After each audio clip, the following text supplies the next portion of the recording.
I think we are live, are we? Oh, wow. Those are the questions right now? Is everyone asking? Wow. Come over yonder. All right. We're going to stay 6 feet apart, but this is your camera right here. So this is what is always going on. So you see how you're in there, but we are live right now. Cool. So everybody, say hi to Bob, Deputy Editor of Road and Track. We have lots of things to do, lots of questions, and we're going to be talking about the Jeep. And really the big question that we're going to start off with is a lot of you have asked me, why are you doing this car? And why is someone who has access to pretty much every single car on the planet, and for the biggest magazine that is focused on cars, why the heck would he pick this Jeep? And I think it's a really good story. We're going to go over that today. And then we're going to talk about all of your, or go over all of your questions. Specifically, I think a lot of you have emailed me in the past saying, like, how do you get into a career in automotive or detailing, or specifically Matt Farah, oh, I want to be on a podcast. And then a lot of you have said, how do I become a journalist? We're staying 6 feet apart, of course, for COVID, et cetera, et cetera. But we're going to start off. Are we good to go? Yeah, we're all set. Thank you. Hey, everyone's saying hi, Bob. You can. There's all the emails. Hello, YouTube. Yes, there you go. We are definitely live. Good, loud and clear. Hey, Bob. Good morning. Hi, Larry and Bob. All right, so we're definitely good. So the first thing is we're going to go over the Jeep that we did here, and I think. So you guys want to come this way? Yeah, we're going to walk around. I'll give you a little tour of it right now. So what I did was, oh, there's a little spot there. It's raining outside, granted. So come in. Live is wonderful, isn't it? This is the one? This one right here. Okay. So when the Jeep first came in, it was completely destroyed. It had no paint on it. I mean, it had paint on it, for the record. It just was, it was decayed, and it was sitting in the sun in, where was it? It was sitting in Texas. Texas, that's where it was. So the sun and it had baked been off. in a field for like a couple of years at this point, just baking in the sun. Just realized I was drinking water. Yay, live.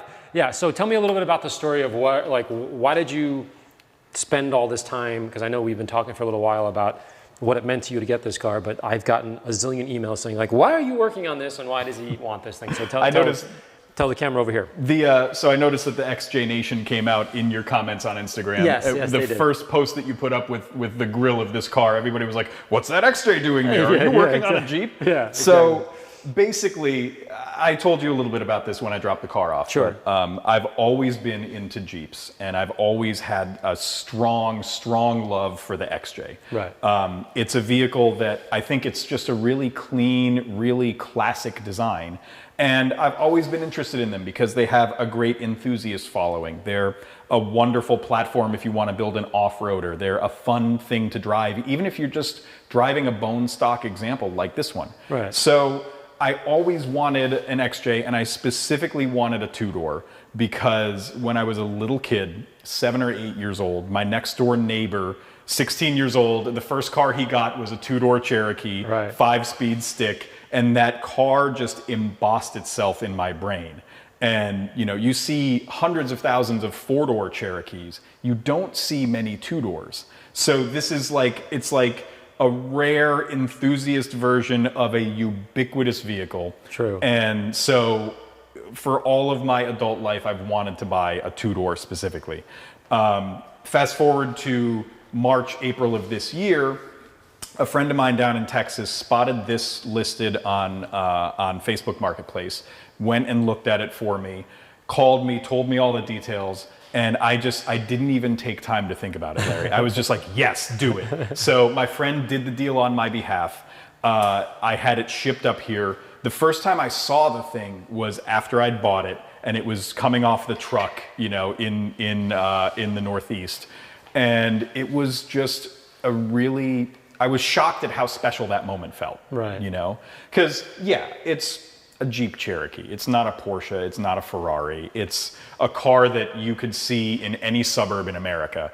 But it's the 2-door, it's the 5-speed, and it's the one that I've been waiting for such a long time. That's what makes it special. I don't think it needs to be expensive. I don't think it needs to be crazy rare or this, or this thing that has been a poster on someone's wall when they were 5. It's really about when you're a young person, what's that thing that burns into your mind as a young and impressionable little person? Yeah. And then all of a sudden to have it sort of come to fruition here, that must be a big deal for you. It felt so cool. And I mean, it's, it's a car I bought off Facebook, you know, but the fact that it's the rust-free, you know, relatively low miles, not beat up two-door that I've always been looking for, like this was a moment for me, you know, this was a special moment in my life. And when you opened the garage door and I saw it in its full polished, waxed glory, like this is the cleanest I'm sure this thing has ever looked. Yeah, I mean, I'm just looking at the reflection now because this was rough when you got it. It was tough. There was when it sits out in the sun.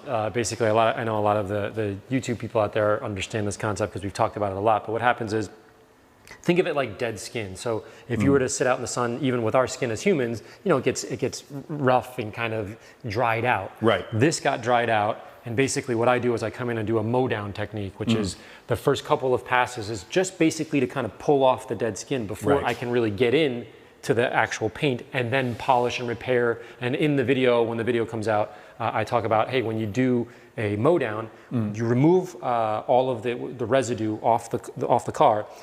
But then once it's sort of like, think of it like going to a doctor. You take all your clothes off before you go into a surgery. Then I was able to do surgery once I took all the clothes off, metaphorically speaking, on the car. Does that kind of make sense? So it was like a two-step process. Yeah. But the mow down is actually 2 or 3 steps within that one, and then another. So it was a long. So you had to do work before you could even like do the work on the paint. That's a fair way of saying. When you asked me off camera before how long, it was something like 12 or 13, 14 hours. I did it in different days just because I needed to take a break. But overall, it came out great. The roof, I would say, was the hardest one for very obvious reasons. Yeah. When you think about it from a sun perspective, what's going to get hit the worst, right? The top areas versus something like this down here. It's, you know, the sun is hitting this 50% of the time, where that's 100% of the time in theory. And people will see on the video, but like the roof was black. It was covered in trash. I mean, lots of mold too. You got a lot of mold going on. Yeah. So that's a big thing. The cars that I'm finding now tend to have this, not necessarily only in the door areas, but even on the top and some exposed areas, there's a lot of mold growing on cars. Maybe that's just because I'm doing older cars now. Right. But in the door jambs, in these little areas here, there's actually a little piece left over right there. I got to clean later. But it's just filled with mold on the outside. Forget about the inside. The inside, that was a given. That was full of mold. The inside was a disaster. Yeah, that was pretty bad. But I'm finding more sort of something that I haven't run into in a long time or occurred to me is that, hey, maybe we need to start protecting the outside of the car for this like bacteria and the mold and all that, and kind of kill that. So that's another thing I'm mentally playing with in terms of chemicals. But yeah, overall it came out pretty good. I think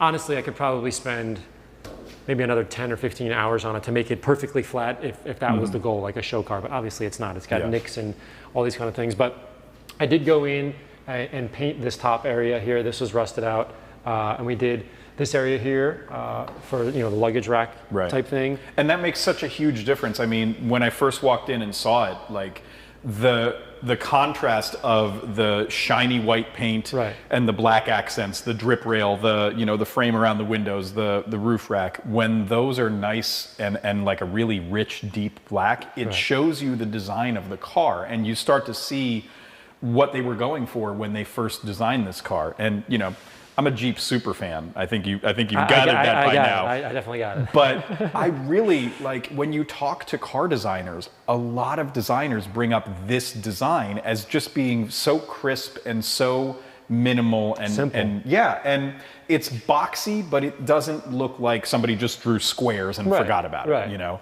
Actually, Chip Foose did a video a couple weeks ago. He does these videos where he does like a design critique of certain cars. No kidding. And I loved it because the title said it was Jeep Cherokee, and he did a two-door. And as he's drawing the two-door Cherokee, he's like, I'm not changing much about this design because it was so perfect to begin with. I said that to all of my Jeep friends. Like this was the moment for the XJ. That is super cool. Hey, do we want to do a quick walk around and take a look at it camera-wise? Are we good? Yeah. I'm switch to the detail. So back here on the actual rubber pieces, these were pretty toast. And so what we were they were chalky, Yeah, super chalky. And what we were mentioning before in terms of the contrast, when you're working on a detail or doing a car, my focus is really trying to create the most contrast as possible, which is a weird thing to say, meaning a lot of times you work on the wheel wells or the wheels themselves. That's why we put dressings on things and things to kind of have one area pop out versus not. And so when this first came in, when this was chalky and this was chalky, you kind of have this canvas of sort of the same colors, maybe from the same color palette. Right. And it just kind of looks like this to your eye. You're just like, okay, there's like a thing that's there, but it's not really like special. It's not really popping out. Right. And then if you think of someone who's like into fashion or whatever, they have like the tie and the this and the watch, and everything has its place and it pops out a certain way. I kind of think of like a car in a weird way, sort of like dressing, you know, if I was a designer or whatever. You really do, as corny as that sounds, you want things to pop out. So just Right. doing this little trim here, instead of having it red and rusted, to me, out of all the things that I did when I was talking to Jonathan back there, I said, man, to me, that was the best. That was the most like, okay, now I have like the straight lines on like your suit or whatever. Right. I'm making that up, whatever. Right. But to me, that tied the whole thing in. And that took like 10 minutes to do. Right, and Just it a little makes thing. so much of a difference. Yeah. And you can see why the designers chose to have that painted black from the factory. Because Right. that was black from the factory. Mine, like, it had sat in the sun so long, the paint was completely gone from Right. it. Well, what happens is this is a rain guard, rain rail, and so when it rains, it gets in there and it comes down. It's all, you know, per the car. Right. But if you let it sit outside, the rain catches in there, piles up or pools up, and then obviously rain, water, rust, the whole thing. So the whole thing was rusted out. Right. And so that's why we play with that, as well as the sort of the luggage rack up here, kind of. It was just, it didn't look, it was distracting, I guess, to my Right. point again. It wasn't as uniform as I wanted it to be. Right. I mean, we still have little things. I mean, you got a million things going on here. I've got a lot of little screwdriver projects I can do here. Exactly. So, And that's a big part of why I picked this one. You know, if I wanted to, I could have spent crazy money and bought one that was fully restored, fresh new paint job, brand new interior. Right. I wanted something I could tinker with. Right. You know, and this is completely rust free, which is so rare for XJs.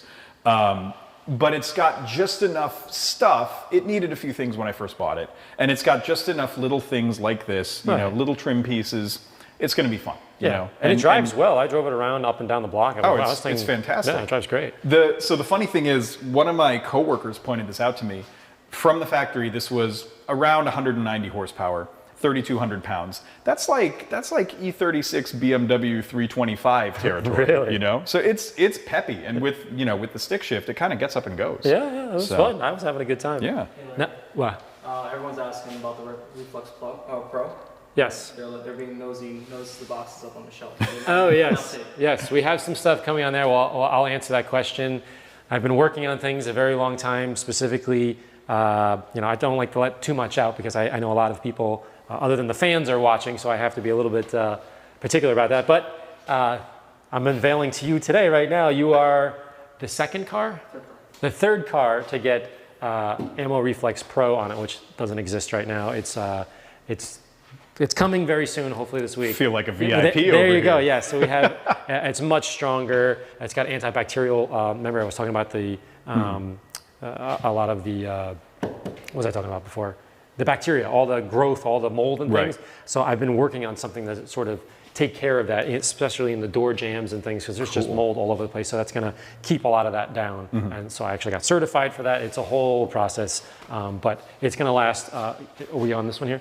It's going to last a whole lot longer, and it's going to look amazing. Awesome. So, anyways, yeah, we can talk more about that in another session. Everybody. I only have like 5 bottles Right. because I've been working on it forever. But Man, anyways, people are paying attention to the they are paying details attention. here. They are paying attention. That's Ask them about Reflex. yes. So I polished these out as well. This was one of the big ones as well. The plastic just, popped out really well. It was the first thing I noticed when I walked around to the back was how clean these look. Because, Yeah. mine were not the worst I've seen. They were No. definitely bad, but like some XJs you walk by and this is just, it's foggy, you Yeah. know, it's completely chalked over. These came out quite well. And then the front, when we get to the front, I'll show you the front grille. That came out great.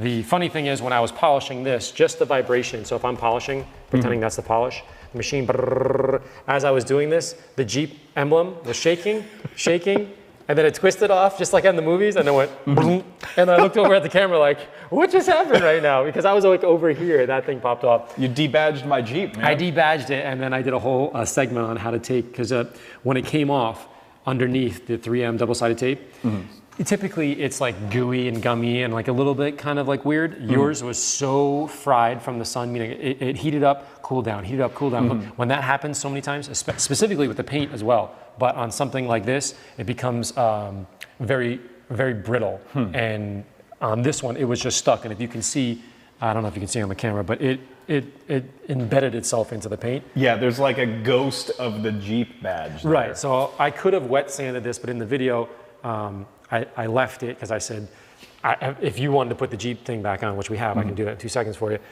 Now I know where it goes. Instead of doing like 10 hours of measurements, I was like, you know what? Because you know if it's even just a little bit crooked, it's the only thing I'll be able to see. Exactly, so I said, we're gonna this is a win. I'm taking that as a win right now. This thing, I don't know what was going on here, but I really polished this out, but you can see it started to get very thin here, so I left that alone. So in terms of detailing, people think, well, why didn't you just do more of this or do more of that? It's the same idea.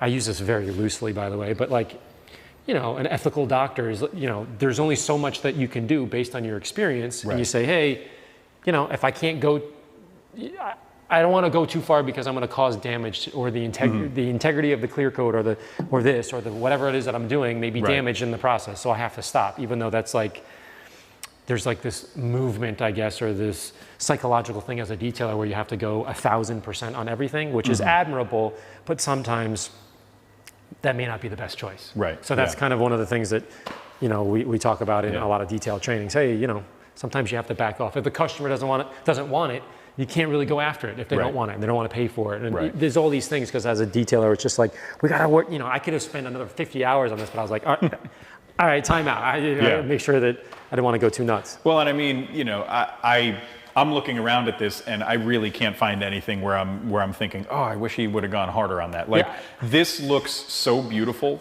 especially compared to how it rolled in here. Yeah, it was bad. It was definitely bad. And we haven't even done the inside yet. Oh my God, yeah. We'll lower it down for that. Because I remember when I first pulled it in here, you stuck your head in the window and the first thing you said was like, oh, this is disgusting. And that's perfect. Yeah, it's perfect. It's perfect. We have something to do. In fact, when we pull it in, I told you off camera, we did 6 canisters of shampoo on just the driver's side. Right. So I scooped it out first I think I did that one by hand, scooped out by hand, and then we vacuumed, blah, blah, blah. But when we shampooed, we did that so many times that it was just canister after canister after canister. It was a bit crazy.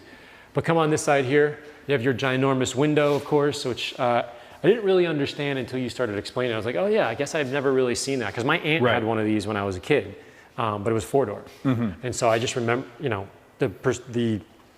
I don't remember this window being as big as it is until you said it, and I was like, oh yeah, that is huge. Yeah. Like, I can't even imagine what that would be to replace something. It's probably impossible to find. It's insane. And the special thing about this particular one is it's rare to see these with no tint on the windows. Right. And also a lot of them had like a separate vent window here that would swing out.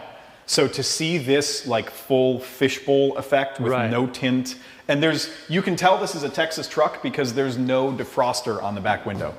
And I've never seen an XJ with no defroster on the back window. But I love this fishbowl look. And it like in white, this almost looks like a postal Jeep or like a park service Jeep. Like, it's got a very... Like if you put like one of those stickers right here of I can park anywhere. If I put NYC Department of Sanitation on there, I can park anywhere. You probably should do that. You are parking in the city with this, yes? I am, yeah. But it's the thing that I love about this. I'm going to get real Jeep nerdy on you here for a second. Go ahead. The 4-door, it's different front doors. So on the 4-door, the front door ends about here, and then you've got obviously a back door here. Right. So these doors are longer, and I just love it. Looks so much more proportional because it's the same wheelbase, it's the same overall vehicle length, and just the fact that these doors are like 10 inches longer. It's the executive Cherokee, is that what that is? It's the Cherokee Vandenplas. There you go, I like that. No, but I love this side view, and one of the first things I mentioned to you when I walked in here is the fact that this glass is so clean and so reflective. Yeah. It makes the whole thing look so much cleaner. Because the paint looks beautiful, but if the glass was still trashed, it would detract from it. The glass was bad. Was so bad that this particular one, we set up a bunch of different cameras just to capture the cleaning, because the before and after as I was cleaning was so like monumental. It was such a big deal because it was so dirty. And that's always my favorite part of your videos is like watching the trash come off the glass as you're razoring it. Yeah, so that actual window. I mean, the other windows are pretty bad, but that one right there, that was the star horrible one. Now into the front, I just took these off this morning and repainted them, but as you can see, it's kind of a muted trim paint as opposed to like jet black. And then I told you, hey, I was thinking about doing this, but I know you had some thoughts on the bumper itself. Yeah, I kind of like the fact that the bumpers still look this weathered. And to me, it's a visual indicator that this vehicle has seen some miles. Oh, yeah. It's a survivor. This is not a full respray restoration. Like, I don't know what I'm gonna do, but I may leave the bumpers like this because it shows that this has been somewhere, you know? It's had a life. Yeah. A journey. Yeah, exactly. But I mean, the grill, when I brought this in, the grill was chalky. It looked like this. Oh, yeah. And the repaint. Same with these. The bottom parts. Now think about it from a sun perspective. What camera are you on? This one? If the sun is here and it's coming down, you can see the actual line where the sun just beat the heck out of it. This was all trashed and this was all trashed and all the inners of these. So I mean, the sun, if you're not putting sunscreen on now, if you're going outside, you know, like even on the weekends, if we're going out or whatever, like sun is a real deal. And this is, to me, this is what it can do. Yeah, seriously. Because this, from the factory, this was the same color as this. Yeah. And the fact that this faded so much, I mean, that's... The truth is, this kind of looked like this when it came in. So I put a bunch of products on here to kind of bring it back to life to some degree. That does look cleaner, yeah. The one thing, and I say this mostly in jest, but the car is so clean and so shiny now. Now I'm noticing all the hail damage on the hood. And now I'm noticing how like trashy these old garbage headlights look. Let me pull this down. Can you see it right there? Yeah, I'm gonna... No, I'm gonna put the lift down. All right, I'm gonna put the lift down. Actually, you want to see the lift real quick? Turn the camera around. You guys want to see the lift?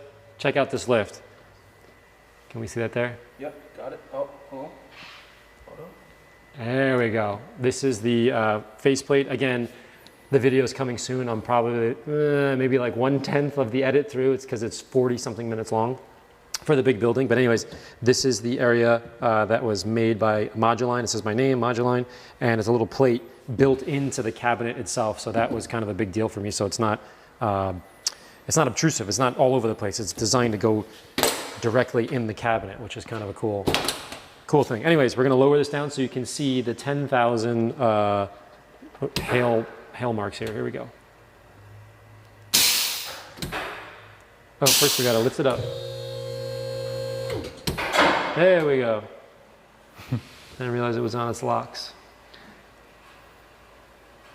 I feel like I should have music playing in the background. The reveal. Yeah, and then everybody's going to see the hail marks and they're going to go, oh. Oh, yeah. Well, that's the upside and the downside of detailing it. It was so not that great looking that you didn't really see all the marks, but once it's clean and reflective.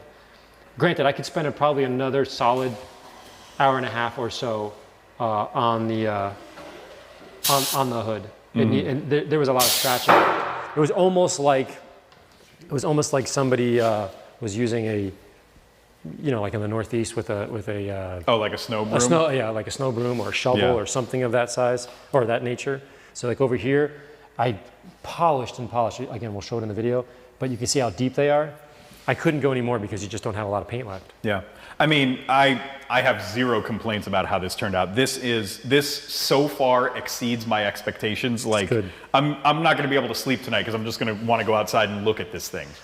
And this is to put more gasoline on the fire. This is Reflex Pro right here. This is bananas. This stuff. Love it. Yeah, it's really nice. So what's the difference between Reflex Pro and the previous product? The previous one was 72 derivations of working on that, and basically what happened is I'm very upfront with it. I made a ton of mistakes with it, and to me, making a lot of mistakes sends me down these different avenues of thought and like, okay, that failed miserably. Let's figure out how to whatever. So in one of the derivations, I found one that was super crazy strong.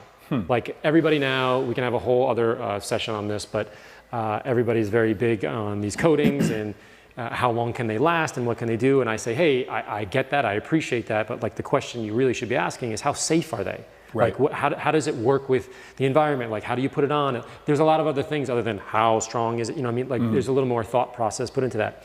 And so nowadays there's a lot of things that I'm trying to be careful about this, but like Teflon and all these trigger words that people are, oh, it's got diamond dust and angel hair in it. Like, okay, Right. great.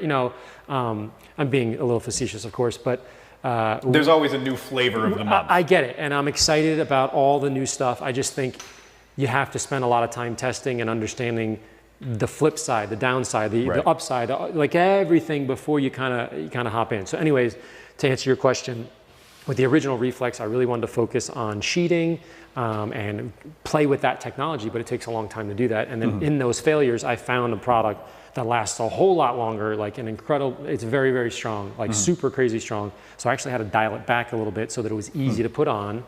And then I really wanted to focus on putting more antibacterial sort of, I'm being careful here, material in there that I could not just say, it's got antibacterial, like I wanted it to be certified. So I have it certified to certain things where I could prove that after 24 hours, a particular organism, microorganism, would actually not exist, would be able to be killed. So that's amazing. Yeah, out of the millions of them, I only have a couple of them, so I'm working hard on trying to figure that out. So this is the first derivation. It is bonkers, ridiculously shiny and insanely strong. So it's basically what the market has been asking for, and I get it because I feel like I'm doing this and breathing this all day long. But I know a lot of people watching.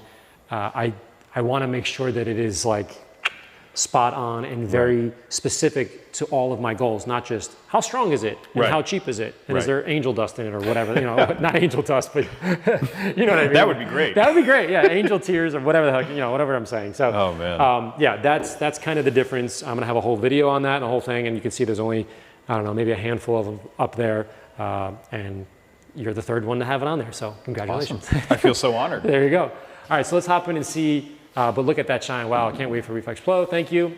This comment's kind of... He just said there's a difference. His products aren't about all the mumbo jumbo he put. Yeah, wow. Thank you. Appreciate that. All right, so you need to find a PDR guy. I don't think a PDR guy. What I need to find is a new hood. Yeah, I would say that it's probably, a PDR guy. That would actually be pretty interesting. Maybe that's a new video right there. If there's somebody who wants to, if there's a martyr out there who wants to go through a lot of pain. Because this would be such a torture test for a PDR process. True, but the interesting nerdy part about this, as I'm thinking about it as we're live right now, this up here would be a nightmare because you have to get access to that. So that means, well, actually, you could probably do that too. Your headliner is obviously coming down, so it's garbage. So that might work, but this is actually relatively easy. Why? Because the guy would just take it off, right? Put it on stands, and then or whatever, work from underneath. Be able to get from both sides. Exactly. So if you do something like here or the door, how do you get access to the inside? Well, of course, they drill little holes in the and that's what becomes very challenging to do. Right. This one here, like if we open this up, like I can go boom, metaphorically speaking, the guy, he puts his tools or whatever he does. Right. But yeah, anyways, you're right. He does need a PDR guy, but I don't know. All right, so we're gonna go in and ask, or have you guys, right now it says the current viewers are 1. That doesn't make any sense. That's not right. Ignore that. The concurrent viewers are up there. It's 264. Oh, okay, got it. Just wanted to make sure what we were talking about. So when are we getting the one with the angel dust? I didn't mean to say that. I meant to say angel tears, so I said angel dust. You're gonna be in trouble with the FDA now. Well, yeah, I know. I really. The engine bay 2 on live. Okay. I gotta get this tool on. Got it. So ask some questions. I'm trying to read them as we're doing this here, but I know a lot of you have asked, hey, how did Bob start his career? I know a lot of you wanted to be in podcasting or videos or whatever, but a ton of people have asked about journalism. How do you start a career like that? Like, give me your backstory. First, I started, I don't even know your whole story. It's such a long, goofy story, and I'll try and keep it short, but basically, when I was in college, I had no intention of getting into automotive journalism. I've always been a reader of Road and Track. It's my favorite car magazine since I was 8 years old. But I was headed for medical school. No kidding. Yeah, my degree is in biochemistry. I did, I did my bachelor's in biochemistry. I did lab research. I was, in the goggles and gloves using a pipette. And I went to medical school for 2 years. What school? I went to Jefferson in Philly. Oh, wow. Thomas Jefferson University, shout out. Yeah, well- From one of your dropouts. Well, I went to the University of Virginia, which was founded by Thomas Jefferson. There we go. There you go. I knew we had some kind of connection here. Yes. But no, so I went to medical school for 2 years, and it took me that long to realize that I did not want to do clinical medicine. My heart just wasn't in it. Right. So I left medical school. I moved back home, lived with my mom and dad, and I was working odd jobs, whatever jobs I could find, and I was writing on the side. And first I was just writing for fun, you know, writing my own little things. I wanted to see what it would feel like to try and write the way that a magazine writer writes. So I put together a little portfolio of stuff that I was just playing around with. And after a while I realized I like this so much more than the jobs that I'm applying for, the jobs that I'm hoping to get. And I said, well, what does it take to become a journalist? So I started applying, and I got an internship at Gizmodo. Oh, cool. I was writing about cell phones and laptops, which, you know, I know a little bit about, but it's not a deep love for me the way that cars are. Sure. And, you know, I got to the point where I was a staff writer at Gizmodo, and then Road and Track posted that they were looking for a web writer. They needed somebody with experience writing for the internet and somebody who knew cars. So I applied for that job. And it was almost magical the way that it worked out, because when I was 10 years old, Road and Track had a kids' car drawing contest. And I submitted a drawing as a 10-year-old and got into the 50th anniversary issue of Road and Track. Really? And I brought that magazine with me for my job interview. And it was such an unfair advantage just to be able to say, like, look, here's 10-year-old Bob in the 50th anniversary issue of Road and Track. Wow. And I don't know if that actually swayed the How decision could it making. not sway the people? But I mean, this is all just to say that, you know, Road and Track is the magazine that I've always loved. And, you know, I feel so blessed to work for this title that's been so influential in car journalism and car media. And yeah, I got the job in 2014. I was like the young junior guy web writer, and I've been there ever since. So it was a really unusual route. And, you know, people ask me, how do I get into journalism? How did you do it, Bob? And my story is kind of like a tale of what not to do, you know? But it worked out really beautifully, and I mean, I'm grateful every day. Now, where were you in like the life cycle with Travis? Like, did you guys both come in like different times, or like? So I got there actually. Explain who Travis is. So Travis Okulski is the editor-in-chief of Road and Track magazine. I started at Road and Track before Travis, actually. And when I was at Gizmodo, Travis was at Jalopnik. And then we both ended up at Road and Track. Gizmodo and Jalopnik are sister publications. Right. So we were working in the same office. We knew of each other. And ever since he came to Road and Track, you know, we've been working together. And, you know, it's a really exciting thing, because I get to work with so many people who are so excited about making this publication. And, you know, these are people who don't just do it as a day job. Right. They live the life. Right. And I mean, you know, you've interacted with Road and Track people. Sure. And you've interacted with... I've known Travis for years. Yeah.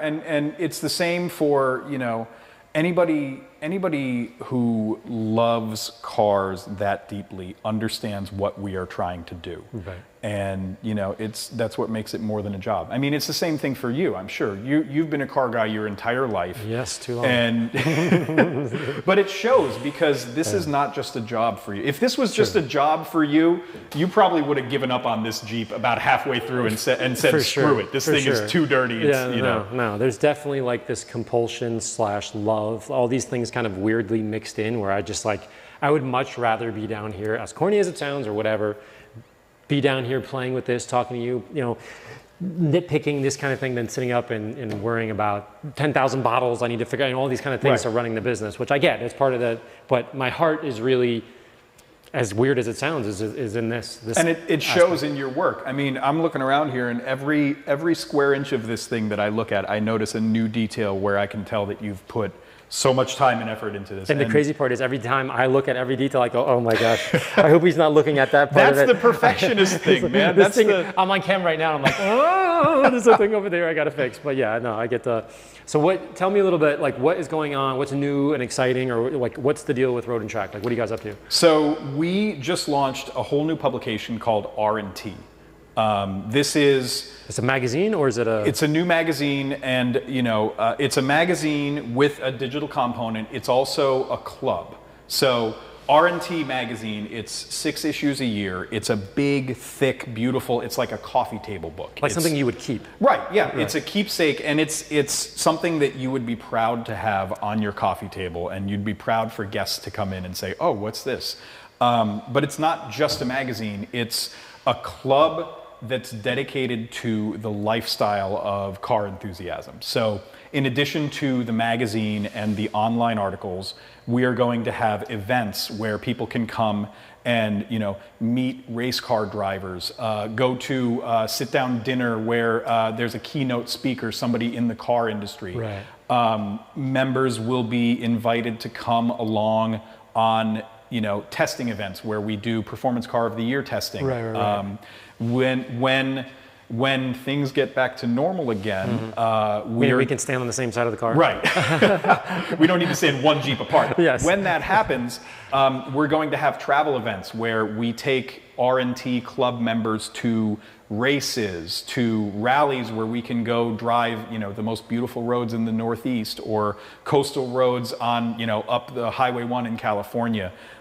So it's more than just a magazine. It is a club for people who have this bone deep car affliction that you and I share. Right. Is there like a minimum, or I guess a max? I feel like everybody and their brother is going to be doing this. Is there like, we're full in New York City or something like that? Or is it open to everybody? You get what I'm saying?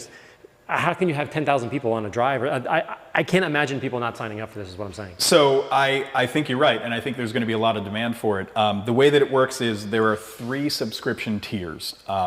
So the base tier is the paddock level, where you get access to some of these events. But if you're at a higher tier, maybe you're a little earlier in line, and if you're at the top tier, you've basically you're at the very front of the line to get into these events. And when does this become like available? So people can start signing up right now. If you go to roadandtrack.com/join, JOIN, you can learn about the different subscription levels. You can learn about what you get in the paddock level versus the grid level versus the top tier founder level. And each level has its own perks. All 3 subscriptions offer you the print magazine, but the different tiers offer you different levels of access to the events, the drives, the travel. And I think people are going to love what they see, because I think you and I both know we live in the New York City area. It's kind of hard for us to get car events going, sure, or to find ways to express this enthusiasm with other people. I mean, New York is not super car friendly, and it's kind of hard to connect with people who share this passion. Right. So the whole idea behind R&T is it's a club of like-minded people. And when we get all of these people together at these events, you know that everybody you walk up to is going to be just as car crazy as you are. And I think Road and Track speaks to a particular type of enthusiast where, this is not a sports car, but it's a car that I am deeply passionate about. Right. And I think everybody who comes to these events will bring that kind of passion. And you'll get to hang out with Road and Track editors. You'll get to hang out with the people who make the magazine and make the website and get to do this job. I mean, I can't tell you how many people I talk to who say, "Oh my God, Bob, you have a dream job." And I've always wanted to be able to share that with people. Right. And that's the whole goal of the new R&T, is this is a club where we get to share these amazing experiences that we get to have. Not just read it in the magazine, like right. you're physically feeling exactly. it. You can be a part of it. That is super cool. I'm super excited, and like I said, go to roadandtrack.com/join, and you can see the different subscription levels and pick the level that's right for you. And I think your viewers are really going to love what we have to offer. I absolutely, I'm sure we're going to do a bunch more things once the world, opens up a little bit more. So they're saying change different camera angles. Yeah, so this camera is having some sort of lighting issue, so you're on that camera. Oh, that's why. All right. Well, what about that one over there? Someone's complaining about it. So. I can see that. It's the same camera angle. Sorry, we're working on camera angles here. All right, so let's answer a few questions. All right. The kid doing the cameras is distracting.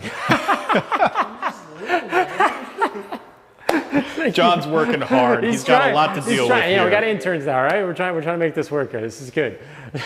Justin, I agree. I'm over here adjusting my lab thing. It's on my end. Yeah. Well, we're gonna have to 10 lashes with a wet noodle for him. Thanks. Having an extra pair of hands live helps keep you focused and not worried about streaming. There you go. Okay, you got an upside. I just want to hear Larry say custard or clam chowder, please. There you go. Clam chowder. There you go. What, is this some kind of inside joke? I don't know. I have no idea. Could Larry do a 50-50 on the hood? One side is bare paint and the other side is like a million layers of reflex, blah, blah, blah, and we can see it. Yes, we can do that, but not on this car. Do you want to pop the hood? And we'll wait for more questions to come in. We'll take a look. But actually, I'll pop the hood. Can you? We can use another one. Let's change some angles so we don't have. I love this one comment over here. 556 said, "Don't say postal Jeep too loud. David Tracy might hear you." And I will say, David Tracy, I must have called him 4 or 5 separate times with questions. Oh my God, look at this. This is the first time I'm seeing under the hood here. And yeah, David Tracy from Jalopnik has been like, every time I have a question about, David, like, how do I fix this? Like, what's wrong with this? It's making this sound. What do I do? Yeah. He's been right there with the answers. He's all over it. The amount of junk that was pulled out of here. Now, granted, this isn't a showpiece at this point. We had to do a bunch of things here to make it look a little bit better, but the amount of like leaves and like muck and mold that we pulled out was incredible. Dude, I scrubbed all this. This was black. This was black. Yeah, this was completely grind up. I couldn't get this out. I couldn't get a few things out, but I mean, it's 100% difference. Yeah, it's like I said before, it's probably 15 pounds lighter than it was, when you first came in here. Cherokee Superleggera. Yes, yes, indeed. No, I can't believe how clean this looks. And I mean, you can tell that this is a working vehicle. This is not, this is probably the first time anybody has ever cleaned under the hood of this Jeep. I would imagine, I would definitely agree with that. You got a little bit of rust going on back here that we got to touch up later. But overall, I mean, it's looking pretty good. Yeah, I can't believe how clean this is. And I mean, when I first got this Jeep, I needed to do brakes and I needed to put a clutch in it and I needed just odds and ends under the hood. And every nook and cranny that I reached into, there was like either some kind of animal nest or like flakes of plastic that had come off of something somewhere. I mean, there was trash everywhere I looked, and just to see this so clean. Well, you left one little souvenir. I put this that is in. the kind of stuff that was everywhere. Yeah. Yes, I did that just for the video, by the way. And I'll hang on to this because this is original. I'll sign that for you later. No, I can't believe this. And I mean, it's kind of amazing to see the transformation because I think a lot of people think that cleaning a car is easy, but to see the level of attention to detail that you put into this and noticing like the little nooks and crannies that I've never washed on any car I've ever done, like to really appreciate how closely you worked on this thing. I love it, man, and I can't thank you enough because this looks so amazing. I know we've known each other for a little while there, and I was happy to absolutely rip this thing into pieces. And there's a little bit more work that needs to be done for sure. But tell me, geek out a little bit about the motor here. What am I looking at? Oh man. Because somebody just left a comment and said, like, at least it has the best motor in it. You're gonna regret asking me this. So this is the 4-liter Jeep engine, the straight 6. An engine I love so much that back in, like, I want to say 2007, I wrote a forum post on VWVortex.com extolling the virtues of the 4-liter engine. and the post went viral. You are really crazy. I love Dude, it. and I swear to you, this sounds like I'm making this up, but I honestly believe that my like ridiculously overwrought love letter to the 4-liter Jeep engine, I think that's what has made Jeep Cherokees so expensive on the enthusiast market now. Really? Because you go on Bring a Trailer and you could pay brand new car money for a clean XJ Cherokee. Like, give me a price. So the highest one I ever saw on there went for like 24K. Wow. And now, granted, What year is that? That was like a, I want to say 99 or 2000. So the newer body style with the different grille and the different taillights. Right. And it was like 20,000 miles, perfectly clean. I mean, original everything. Pretty much the opposite of this. But the fact that people are paying, like new crossover money for an original untouched Cherokee, I take partial credit for that.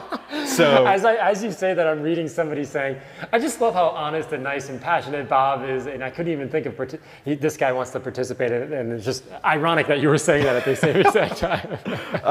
no, but this is, I saw so many 4-cylinder Cherokees, and it was like there were 3 things I needed out of this car. I needed it to be a 2-door. I needed it to be a 4-liter straight 6, and I needed it to be a stick shift. And I saw so many that checked 2 out of those 3. Right. And it got to the point where, like, this was during the height of lockdown when we couldn't really leave our houses. Right. I was checking Craigslist 50 times a day. I was checking Facebook Marketplace 50 times a day. How long did it take you to actually get this then? So I'm going to say, like, I was looking casually for years, but when I actually decided that it was time to buy, it took me about 3 months of searching to find this one. All right. So not a huge amount of time. No. There's usually like the 3 years of you sitting in bed, or like me, like looking on eBay, going like, I need Right. a GT3, but like if I found one, I wouldn't buy it because I don't. Right, have, and for years I was like that, but once I decided that I actually wanted to spend the money Right. and get one, it was 3 months of pretty constant searching, and Right. I probably shouldn't say this on camera, but like there were days where I would be doing work on one screen on my computer, and then the other screen was just Craigslist, Facebook Marketplace. It got to the point where I'd be falling asleep at night, and like I would be seeing the scroll of Craigslist in front of my eyes as I was falling asleep. It was insane. You're certifiable. I'll definitely give you that. I mean, look, I've been living this, man. But no, so it had to be a 4-liter, and I love this engine. It's torquey, it's strong, it's durable, and if it wasn't a 4-liter Jeep, it wouldn't be a Jeep to me. So on that note, there's somebody asking a question here. Trains of Finland is asking what's wrong with you. What's wrong with me? Yeah. Nothing. I am perfect, as is this Jeep now.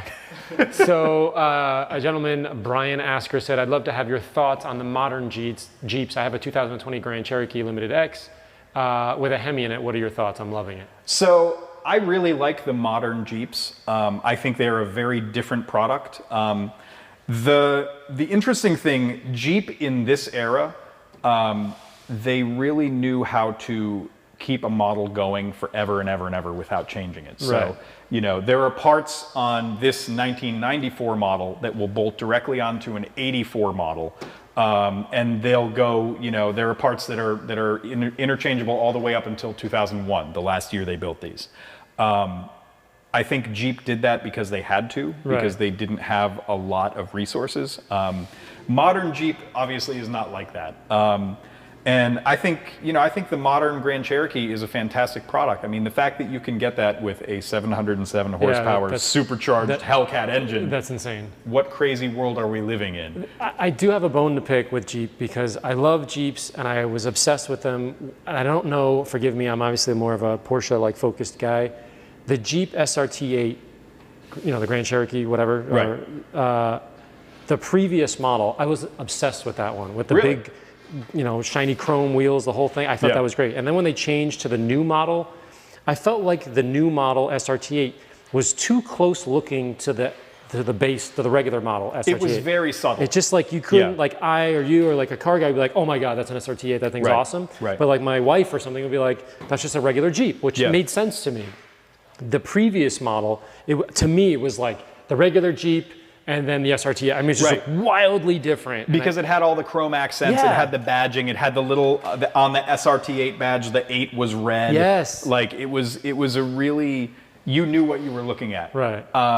I kind of like the fact that the new SRT is subtle, and I love the fact that the only difference between the 485 horsepower Grand Cherokee SRT and the Hellcat powered one is a little badge that says supercharged. Yeah. And the exhaust tips, it's quad exhaust on the Hellcat and just duals on the non-Hellcat. And I kind of like that because every time I see a Trackhawk, a supercharged one, it's like a little wink and a nod between me and the owner. It's like, I know what you got. Yeah. I kind of dig that. Have you driven one of those? I have. Are they are ridiculous? Crazy quick. That thing, from a dig, that thing pulls harder than just about anything I've ever driven. Now that's the Hellcat versus SRT. Versus SRT. Yeah. And somebody is asking here, Lewis is asking, what about the Trackhawk? What are your thoughts on that? Yeah, the Trackhawk is. I'm actually asking for me. Like, where are we? Give me the SRT8, the Hellcat, and like point with your hands. Like, where are we? So regular Hemi powered Jeep is like here. Got it. SRT is here. It's good quick. It's decently quick. Yeah. Trackhawk with the Hellcat engine is all all the way up here. I mean, now, it's is the just a Trackhawk slam and the dunk. Hellcat, like you can't get them separate. Those Trackhawk is the name for the Hellcat. They don't actually call it the Hellcat. They call it Trackhawk because Hellcat is the Dodge name. Right. And how much horsepower is in the 707. That's insane. I mean, can you even use that on the street? You can because it's all-wheel drive. It's the only. When it came out, it was the only Hellcat vehicle with all-wheel drive, and therefore it was the only Hellcat vehicle that could get traction. And the thing just goes. It sounds amazing too. Wow. So yeah, it's a little quicker than this old guy. Well, yeah, it's got double the cylinders, I think, right? All right, someone's asking sport or base model, and maybe Laredo has a stick. The more luxurious ones, Brainwood Limited never had stick. Briarwood, yeah. So this is, I actually got the build sheet on this from FCA. This was a base model, not even a sport. You can tell that this is a Texas truck because it has air conditioning, which was optional. And as I mentioned earlier, it does not have the defroster on the back window. But other than air conditioning, this is as base model as it gets. It's crank windows, it's half vinyl, half cloth upholstery. This one came with a terrible tape deck in it that was aftermarket, and I just pulled it out. That's why there's a hole in the dashboard right now. I was trying to clean in there for you. You might have got electrocuted if you reached in too far. But no, but I think from the factory, this thing didn't even have a cassette deck. It was just AM/FM radio. Like, that's how base model this was. And now you said you have a new dash at home? Yep, yeah. I pulled a new dash. It's going to go in eventually because this one's all cracked up because it sat in the sun in Texas for 26 years. Speaking of that, let's change some angles. Do you think we could wheel this in and see the interior of the car? Yeah. And someone was giving you, they said, go intern, go, or something like that. So. We're out here. Yeah. Let me put the hood down here. I almost don't want to touch anything because I don't want to smudge the paint. Yeah. Larry, here's your magic wand. That's my lightsaber. Ah. Scan grip for the win. So, okay, John, where do you want me? If you want to sit in the driver's seat, Sure. and explain. Don't get it dirty. Just cleaned it. I don't think so anymore. I'll take my shoes off before I get in. All right. There you go. Hop in. All right. Actually, this is a pretty clever way of doing it because now I can read the comments at the same time. I like that. So, yeah, Here, I'll sit here. So we're COVID ready. There we go. So I didn't tell you this when I first brought the car here, Larry, but the guy who changed the clutch, it needed a new clutch when I first got it, and the guy who put in the new clutch, he called me and he was like, this car has sat in some water. So I don't know if somebody got it stuck in like when they were off-roading or if it was in a flood, but I think that explains why the carpet was so trashed when you got it. It was bad. He said that there was definitely evidence that it had been in water at some point, and I think that explains why the carpet was so many different colors of brown. And I'm kind of amazed at what you were able to do. And I mean, I know that you went as hard as you could on it, and it's not factory perfect, but I'm shocked at how good it looks. Yeah, we took a lot of junk at it, like I was telling you before, on the drivers, just where the feet are, the foot. This is so slick now. When I got in to move it, I was like, I was afraid my feet were going to slip because this was grimy as hell. I had to there's nothing on it other than me just like kind of rubbing and scrubbing it that I just like burned off all the stuff. So it's a little slick there. But the other thing, where's the camera? Oh, here. The other thing that I found in the back, I don't know where it is, of course. I may have tossed it, but I found a love letter in the back seat. Oh my underneath. God. It's on camera. This love letter was underneath the carpet because I was pulling the carpet on under the back seat, so like nobody would have ever found it. And the guy basically describes that he's like every other guy. He's apologizing for something stupid he did to his wife or his girlfriend or whatever. It was from a while ago, and it was wrapped in newspaper. And the newspaper, gosh, I should remember this, but it was definitely like in this era. It was an older newspaper. Like the 90s? Yeah, it was a 90 something, and it was all wrapped. It was clearly he had written it, and I guess maybe just put it like hid it somewhere, and then maybe never gave it to her. Who knows? But so I actually have a theory on that. I think maybe this was the woman's car. Because I found maybe she got it. And maybe she got it from him and was like, screw this guy, and just threw it over her shoulder. Because when I first got this car, I like cleaned out the console, and there was like little pieces of jewelry, like little earrings, and like those stick-on jewels that like you used to stick on like bedazzling or whatever. Yeah, when I was in middle school, like the girls in my class would stick them on their binders. Right, there was a sheet of bedazzler jewels. So I think this may have been the girlfriend's car. Oh, that's interesting. So. I didn't piece that together. Someone over here is asking, Quail Zone, when editing road and track articles, how do you determine a good balance between mechanic versus technical info versus the entertainment factor? That's a good question. So it's a really good question. Honestly, the way I like to explain it is road and track stories are about people, they're about events, they're about places. The car is the way into the story. I mean, we live in an internet era. If you wanted to find out how quickly does the Porsche 911 accelerate 0 to 60, right, you can Google that. That's not what magazines live to give you anymore. So we like to give information that the reader will be able to understand and contextualize, but my favorite stories are the ones where the car is the way into the story. The car is what allows you to talk about the person, the people, the time, the era in history, the challenge that somebody was trying to overcome. So, numbers are important, but they're not everything. And I think loyal road and track readers will know that, because the cars that we continually love and talk about are not necessarily the fastest car in the world, not necessarily the most powerful car in the world. We like cars that reward a driver, and I think you'll see that in the writing, because some stories don't even mention a horsepower number or a 0 to 60. We're basically talking about the same thing in a lot of different ways here. You and I have been talking for a while now about what makes us love cars, what got us into this as a hobby and then as a career. And I think I have to assume it's the same for you as it is for me. It's not just about the machine. It's about what the machine teaches you. It's about what learning about these machines and loving them and caring for them, what that does for your heart and soul. Right.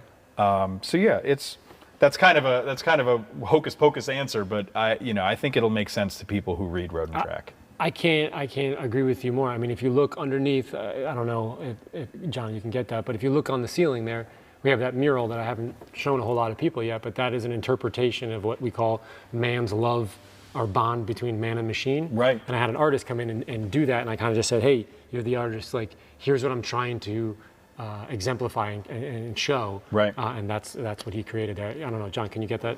Yeah, just turn the camera up there so It's a beautiful mural, and yeah, you showed it to me the first time I came here. And right. I mean, There's a picture in the way. There's a couple things in the way, but you get this the idea. whole shop is so beautiful, Thank you, yeah. and It's been I'm well sure worth. your viewers can't wait to see the full process. I've been of losing what it sleep took. over it. As you know, because the car's been here and it was inside when it happened, but we got hit with a hurricane. We got hit with all kinds of crazy stuff. Yeah, you didn't have power for like several days, right? 8 days God. specifically. And then I got it back maybe 3 or 4 days at home. So I was only out 4 days. And then we had 4 days of power. And then we got struck by lightning 2 days ago, like I said. I mean, it's been like a weird. So why am I'm saying that? Because, I've been working like a madman on this video. And Right. it's taking forever. Like everything in the world is in the way of getting this video done right now. But yeah, so. Nice. One thing I noticed, and this is going to sound so strange, but this shift knob feels so clean. When I brought this car to you, this was caked with grime, Yeah. and like it was like sticky, Yeah. and like on a hot, humid day, I'd go to shift and my hand would kind of stick to it. Yeah. Like this feels brand new. I'm amazed. We filmed that. Remember that spot we filmed, John? We filmed that from the back seat with a super micro camera that like zoomed in, and I was cleaning it, and it was Nice. just this muck. As I was peeling it off, I'm like, oh my gosh, am I taking? I sincerely, I have that on camera of me going like, what is going on with this thing? It was like I was peeling the whole thing off, and it was like dripping in my hand. So, Oh my God. yes.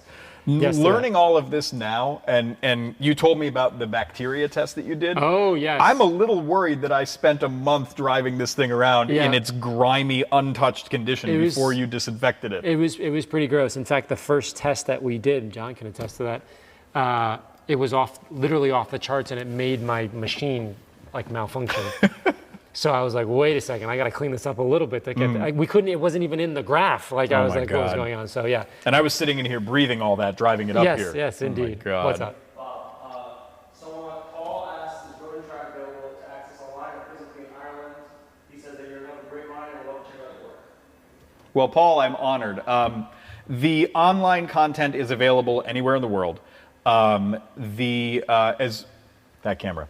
Paul, hello. Thank you for your kind comments. Somebody actually said, "How come you don't have a red light on there?" I'm like, "Red light? Like, I can barely. We're making sure the toilet's flush right now. Like, I don't know how to like." Yeah, get John on that. Anyway, Paul, the online content is available anywhere in the world. As far as subscribing to the magazine internationally, we're still figuring out how that will work. But we have had a lot of interest from international subscribers, and we're hoping to have an answer on that soon. And thank you for supporting Road and Track. There you go. Any other questions burning from people here? Because we'll let you go. And I do need to finish a bunch of stuff on this car. Brian wants to know, Money G wants to know, are all the major parts original on the Jeep? As far as I know, everything is original in that there's nothing aftermarket on here. And that was a big part of this too. I think I mentioned this to you. Every, 80% of the Jeeps that I saw listed when I was shopping for them, they had the fenders cut, or there was, either they had a big lift kit or there was evidence that there was a big lift kit and somebody took it off. Right. Everything that I've seen on this car is factory original, right down to the exhaust. I mean, it's as bone stock as it can be. And I'm kind of at a decision-making point right now because I love how these things look factory. I love how they look with like a 3-inch lift and 32-inch tires.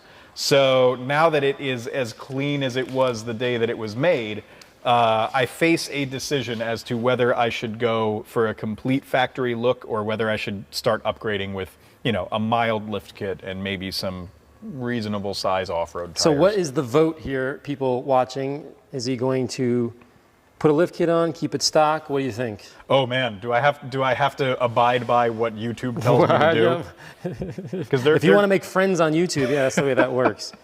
There's the back seat. Dude, I have to say, people will see in the video when you put it up, but the condition that this was in when I brought it to you, it was grotesque. And I know that you worked super hard to try and get some of those the ton stains of out. those stains right there, they were way worse. There was one that was way back there that was even worse than that. Yeah. And if you pull, I don't know, you probably can't reach, but if you pull that at the same time. This is what I love about the XJ is you can kind of reach both sides from the driver's seat. So that was super gross Oh, back there here. was so much trash under here. Yes, but the interesting part was this area right here. That's where it was in here. Oh, really? That little cavity, see that cavity back there? Yeah. That's where that letter thing was. That almost seems like somebody hid it there on purpose. Yeah, it was That's bizarre. very interesting.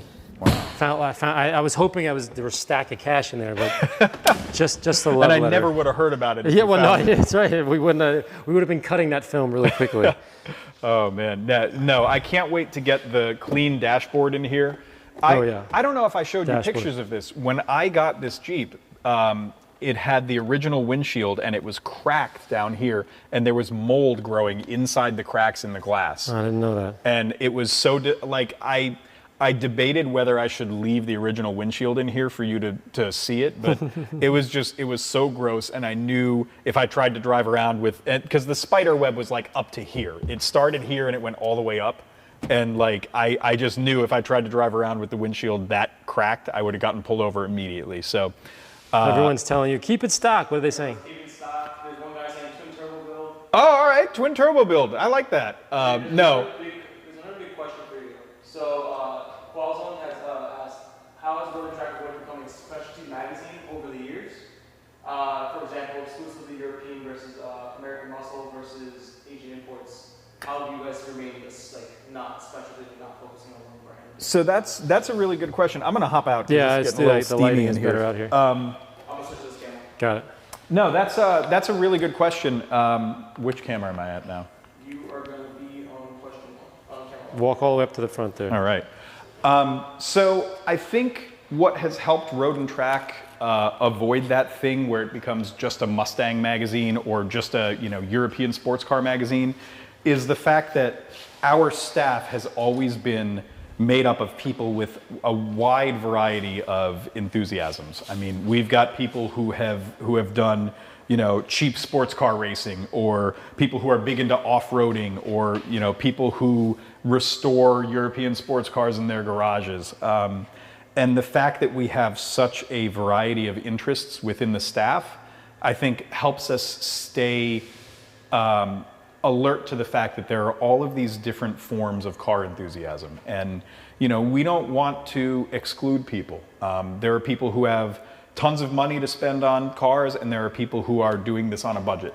There are people who only ever want to do track days, and there are people who just love a Sunday cruise on a beautiful country road. And our whole thing has always been the idea of car enthusiasm can unite people with such a wide variety of interests. Yeah. And we never wanted it to seem like we were excluding anybody. Right. I do think it's the ultimate equalizer, meaning you can have a guy who's a billionaire who's got all these crazy cars with a younger person who has maybe like the base model, like 944 or something, like whatever, and then they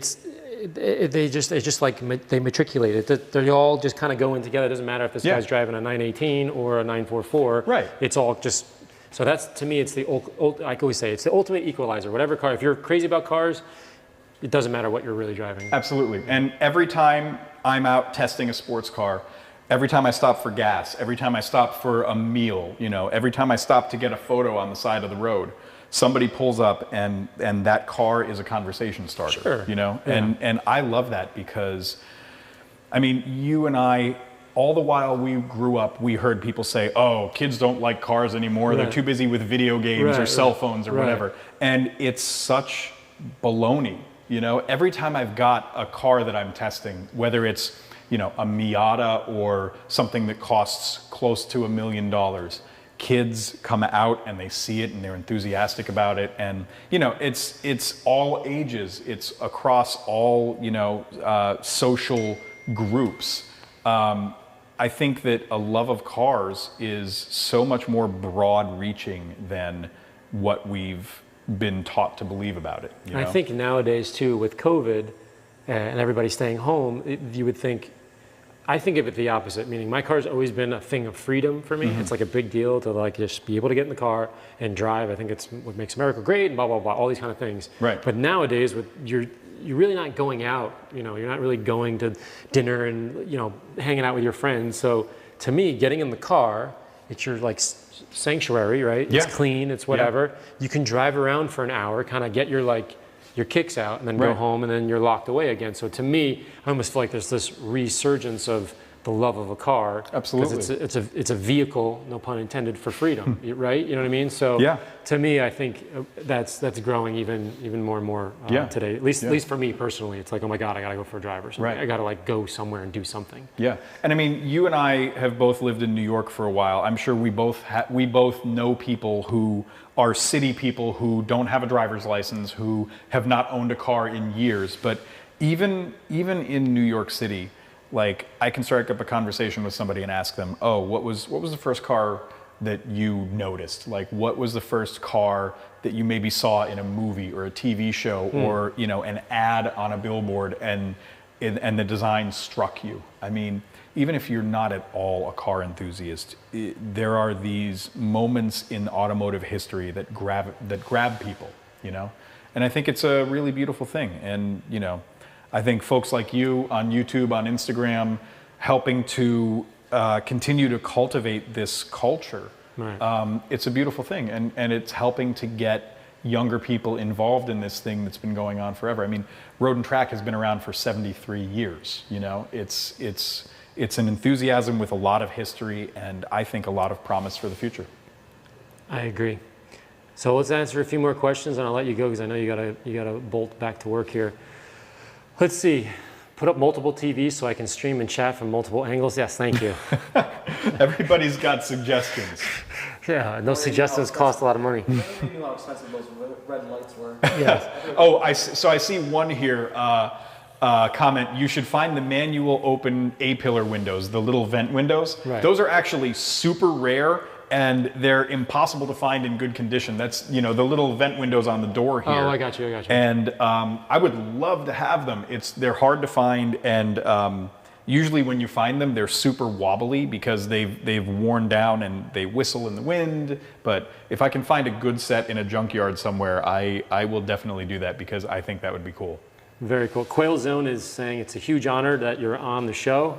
Thank you for being there. I agree. That's very cool. Well, thanks, Quail Zone. Yeah, there you go. Great point. Larry COVID, staying at home drove me back to working on my truck. That's very true. I have to go to bed. Well, sorry, you're in Finland. It's amazing all these things. It's in the title.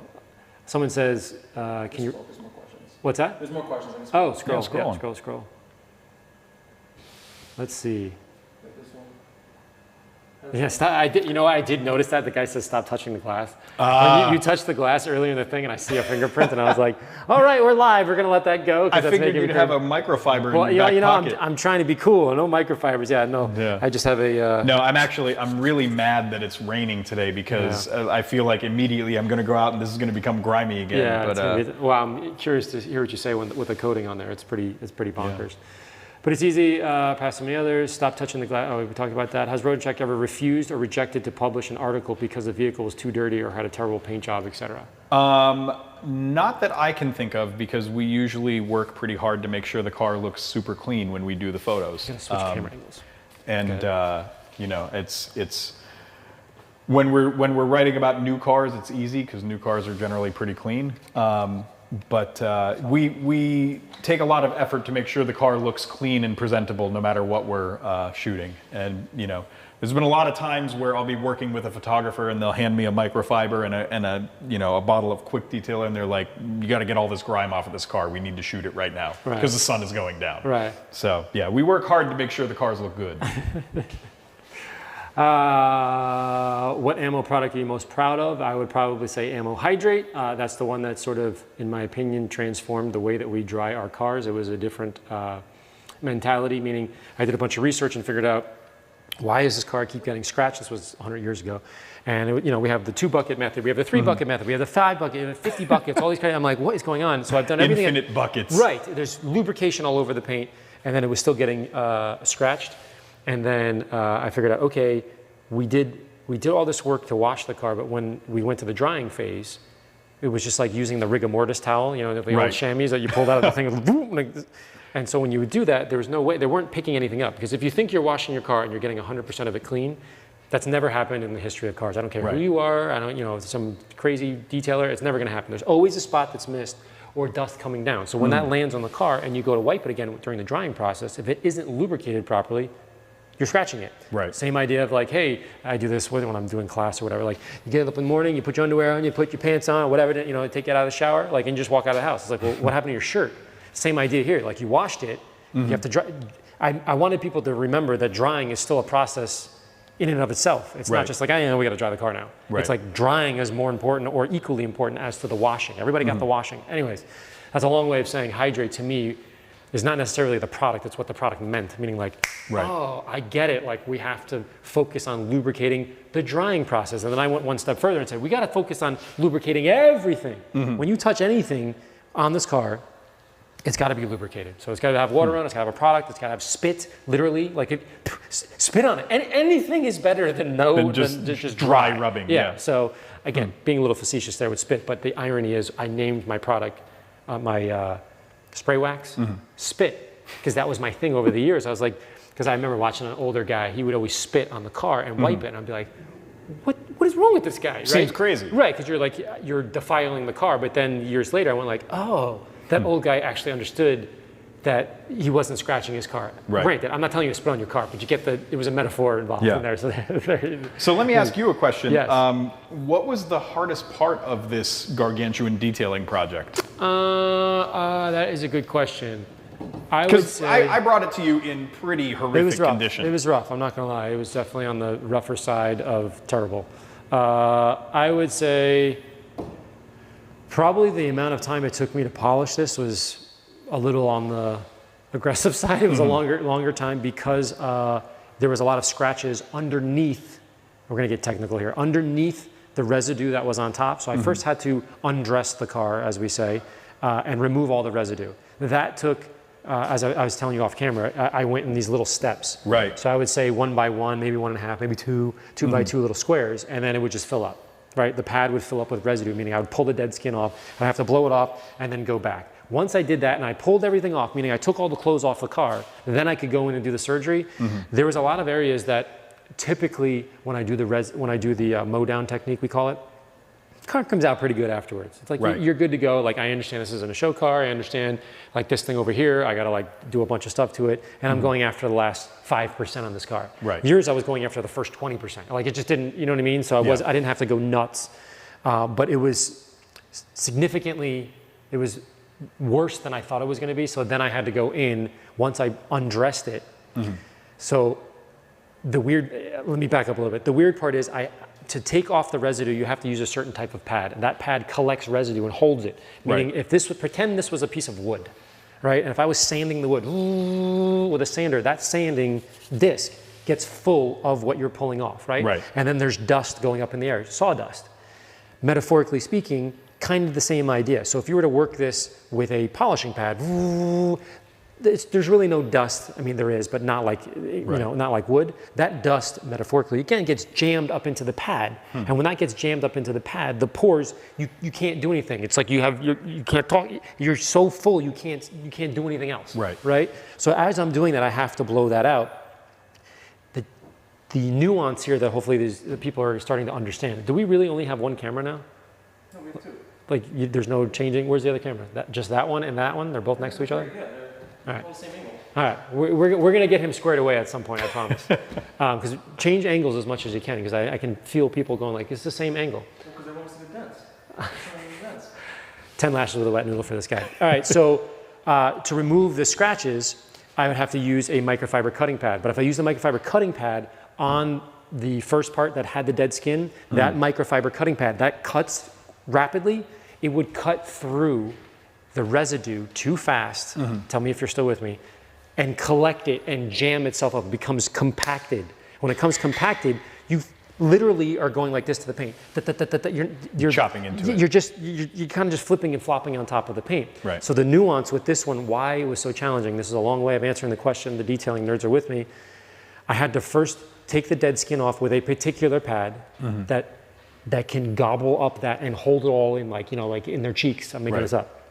The next pad bites the paint a lot, but it doesn't give me a lot of longevity. So do you see there was a lot of dancing I had to do on this because of these massive scratches that were under the dried up skin. That is a long version of saying that, but the detailing nerds are like, oh yeah, I totally get. So it just, Normally I just want to go after it and just like scoop the paint off and it looks good and then polish it out, we're good to go. This one, I had to just kind of get everything off first, then boom, take the heavy cutting pad to work it. Otherwise it wouldn't have worked. I would have, if I just went after these big things with the big cutting pad, I would have done maybe like this much, maybe a little bit more, maybe about that much paint, maybe like that, and it would have overwhelmed. Like the pad would have stopped cutting. Wow. So that's the difference between using a foam pad and a microfiber pad. Again, there you go. So is that an indicator that this was not like cared for? Like Yes. never washed, never waxed? No, I wouldn't say never waxed. Well, yeah, I would say never waxed for sure. But I would say before or during its lifespan, and this is kind of cool. We're actually touching this right now. This is antibacterial on here. Kind of cool. There we go. There you go. Your hands are clean now. I think when they were, back in the day when they were driving it, they were neglecting it. Here, there's more than just like what we call love marks, meaning you wash it improperly, like that whole lubrication thing I just talked about. That's one thing, but there's neglect here, meaning somebody threw something on here, or maybe they went to the football game in Texas, I'm making this up, and they sat on the hood and watched the game, whatever, right? So there was more physical damage. Then you compile that over X amount of years of sitting in the sun, then this dried skin went on top of that damage. Typically, it's at least the ones that I find are not like that, where if I just take the dead skin off, it's like, boom, like the skin is beautiful. Like if I were to exfoliate my skin, it's like beautiful underneath. But now it's like having scars on your face and then getting a sunburn. Do you get that weird analogy? Like so that So there's this a little was bit more. heavily neglected. I would say in certain areas like here, and definitely, as you know, the roof was like, that was bad. So I would say those two areas. And then to finish your question, I would say the driver's side rug, I don't know what was going on there. That was just like excessive amount of shampooing. Like I couldn't shampoo enough to get that. And it's okay, but it's not, the amount of work that I did on that, you would think that it would be the greatest carpet in the world, but it just wouldn't come out. It was very, knowing where it started, it's amazing where it is now. It's definitely better. I'm not pretending it, it's good. It's just not, the amount of time that I spend, you would think that I could have done like 50 cars with that. I mean, I'm amazed because the interior even smells good now. It does. Which is to say it doesn't smell. Because like when I got in there to bring it to you, it was kind of musty and kind of like, there's a certain smell to old rust, and it had that smell. You should see when we were shampooing it, the amount of, what was like brown, reddish, like rusty, whatever, was getting sucked into it. It was almost like it was almost beautiful in some respects. We got the camera like way in there and it was like sucking it all up. So there was definitely a lot to do on this car for sure. All right, any last questions? Forever hold your peace. They're making fun of me because I got yelled at, so. They're making fun of you? Well, this is good. These are why they're amazing fans. Watching Larry getting uneasy over the camera always makes me feel like John is the only man hired and fired by him in the same day. That's true. Yeah. No, we're gonna get him squared away. What I was talking about was angles. So like if we're like when we're editing a video, you have one angle for 20 minutes. People start going like, I don't want to see that angle. So like zoom in on his face, or like that's why we have 50 cameras in here. Zoom in, keep rolling. We're gonna get him. We're gonna get him right now. He's gonna be fine. Is this the first live you've done in the new studio? No. The third. The first one was a mistake. I was with Ryan. You accidentally pulled the trigger? Yeah, I don't know if he hit it or I hit it, but whatever. I hit it, and then we were like, he's like, dude, you're live. And I'm like, oh, hey, and I started like, you know what I mean? And that one got a lot of views because people were just like, whoa.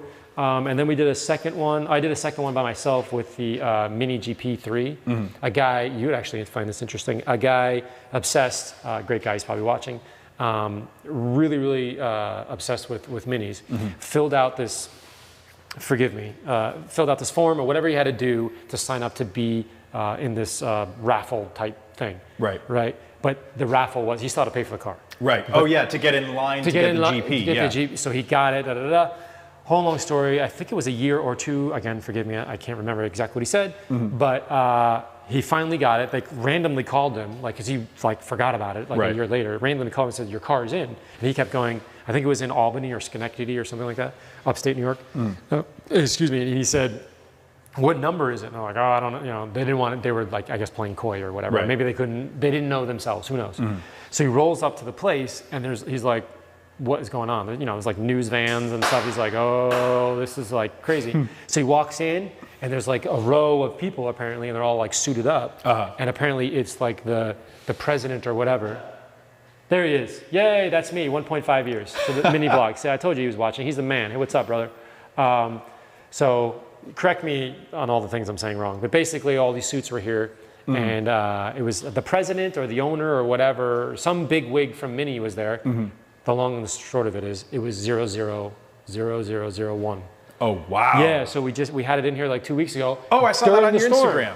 Honest, it was your car and his in here, and I had to jam the 964 in during a hurricane. I'm like shoving it in the corner, and I have a Jeep that's in like the prime spot, so you got the money spot. My Jeep was in good company here with Mini GP number 0001. Yes. All right, so he said he said I'm fine. So basically the story is pretty much, you know, good. And somebody came to your rescue there. They said they're just messing with you, as am I. You're doing a great job. He's learning. We're getting there. The VP of Mini USA. There you go. Awesome. I like this question here. Quail Zone's been in with a lot of good questions here. Bob, what are your top 2 or 3 favorite cars in the world? Anything viewers might find surprising, like a car that R&T has not recently highlighted? Well, number 1 is right here. And I can tell you for a fact that Road and Track does not cover 1994 Jeep Cherokees too much. Other than that, though, obviously I love the Miata, as I think anybody who enjoys driving a lightweight sports car does. And then I'm trying to think if there's a car that would be much of a surprise. I actually really deeply love the C7 Corvette, and the C8 is out now, and I've had the chance to drive the C8 a little bit, and it's a phenomenal performance machine. You know, the switch to the mid-engine layout, huge improvements in traction and in off-the-line acceleration. But the C7 was brand new right around the time that I started at Road and Track, and it was the first actual performance car that I got to drive really exercise for work. Right. Yeah. And so that's a car that always holds a special place in my heart. And I know that's not a huge surprise to love the Corvette, but you know, it's the first Corvette that I drove as a Road and Track staffer was it was this ridiculous color combination. It was silver with the bright blue leather interior, like screaming, like the color of your air hose blue. Right.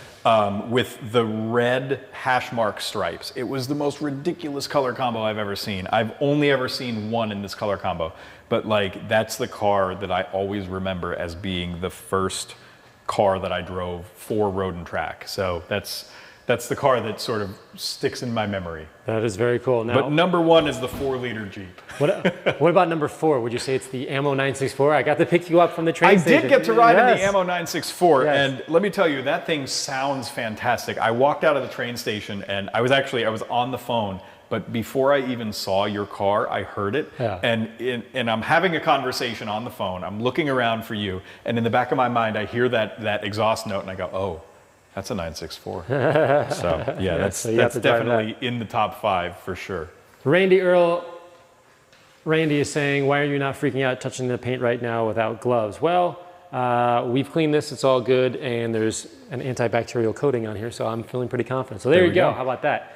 Congrats on your mini vlog, pretty locked in, get VIN 001. All right, so, the last question, let's do this one. Where will your first road trip be in the Cherokee? So I have actually been talking about this with my girlfriend quite a bit.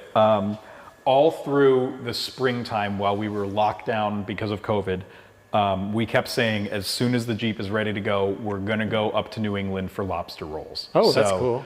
Hopefully this weekend, but if not this weekend, sometime soon, we're going to get on the road. We're going to take back roads all the way up to, you know, deep into New England, and we're going to get lobster rolls. And I think that'll be a great way to end the summer and great way to christen the new road trip machine. I couldn't agree more. And it'll look beautiful for the trip. Someone's saying that Panamera is looking sexy. Is that featured? That's not a Panamera, that is a Fisker, right? Henrik Fisker will love to know that his car has been mistaken for a Panamera. Yeah, we gotta do some work on that. somebody put their bag on it in a parking lot. Oh no. Yeah. So I'm trying to help a friend out. See, now I'm going to be that person who's like looking through the window at the middle of the night to make sure nobody's touching my car. Yeah, right. You're going to be one of those guys. All right, so we're going to wrap up here. Give me some of your plug. What's your Instagram, blah, blah, blah, all that stuff. So Twitter, Instagram, and Facebook are all R Sorokanich. The R is for Robert. You know, that's just felt more professional when I was going on all these things, but it's R Sorokanich. And once again, I have to say, if anybody's interested in finding out about the new R&T, go to rodenttrack.com/join.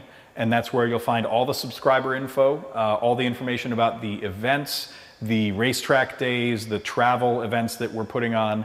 I think people are going to love it. I think it's an exciting thing to be a part of as an employee, and I can't wait to invite people to join us on all of these cool new events. Are you heading that up, or is that where are you? The whole staff is going to be involved, so it's a chance to meet all of your favorite road and track riders, and to get to enjoy this car enthusiast hobby with like-minded people. It's going to be pretty sick. I'm stoked. I'm definitely going to be there. You won't have to worry about getting. Someone said, you won't have to worry about your radio getting stolen. As always, anything else you can think of? You're good.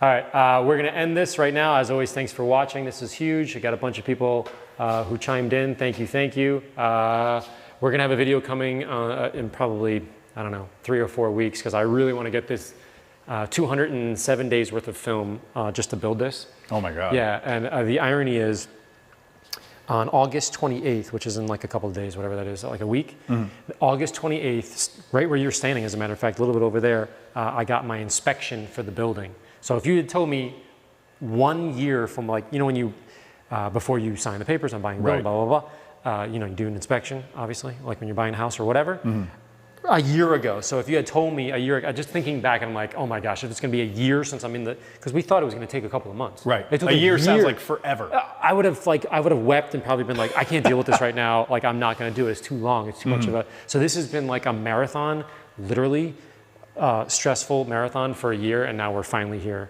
So anyways, the point I'm trying to make is we have a year-long's worth of footage and stuff that I have to go through to create the video, and the video now is like 47 minutes or something crazy, 46 minutes and change. So I have to edit that down a little bit, but then part of me is saying I should probably just leave it. I'll mention the interview too, the full-length interview. Oh yeah, right.